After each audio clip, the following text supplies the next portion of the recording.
Hello all, welcome back. இன்றைக்கி நம்ம veg hakka noodles எப்படி பண்ணுறதுன்னு தான் பார்க்க போகிறோம். ஃபர்ஸ்ட் வந்து இந்த மாதிரி ஒரு இட்லி பாத்திரம் இல்லை ஒரு பெரிய பாத்திரத்தில் தண்ணி இந்த மாதிரி நல்லா கொதிக்க விட்டுட்டு ஹக்கா நூடுல்ஸை உடச்சி சேர்த்துக்கோங்க.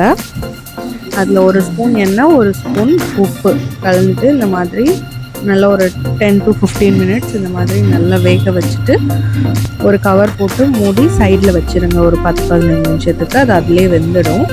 ஒரு கடாயில் 2 ஸ்பூன் அளவுக்கு பட்டர் சேர்த்துட்டு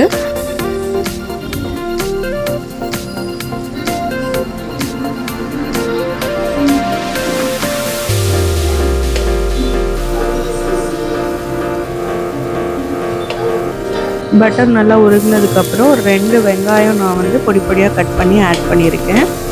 ஆட் பண்ணிவிட்டு ஒரு 2 பச்சை மிளகா அதே மாதிரி சின்ன சின்னதாக கட் பண்ணி ஆட் பண்ணிக்கோங்க.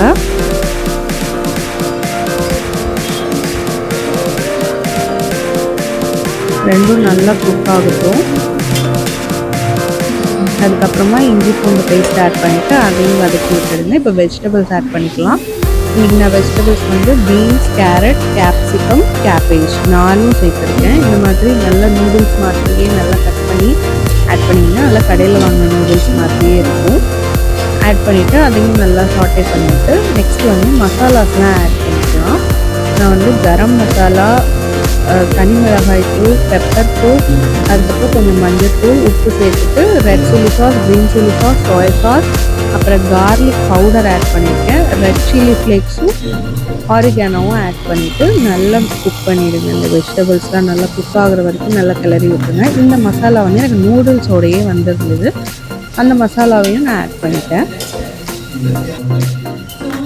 லாஸ்ட்டாக நல்லா குக் ஆனதுக்கப்புறம் ஒரு ஸ்பூன் வெள்ளை எல்லாம் ஆட் பண்ணியிருக்கேன். அதுக்கப்புறம் நம்ம வேக வச்சு நல்லா வடித்து எடுத்துகிட்டு நூடுல்ஸையும் ஆட் பண்ணிவிட்டு எக்ஸ்ட்ரா வேணும்னா ஒரு ஸ்பூன் உப்பு சேர்த்து நல்லா கலந்து விடுங்க.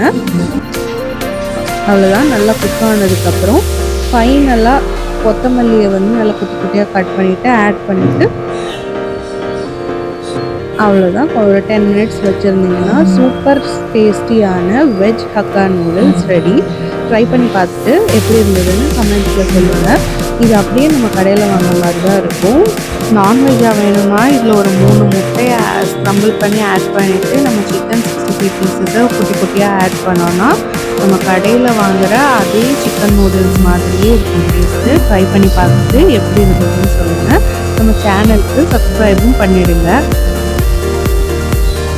Healthy and happy eating. Thanks for watching.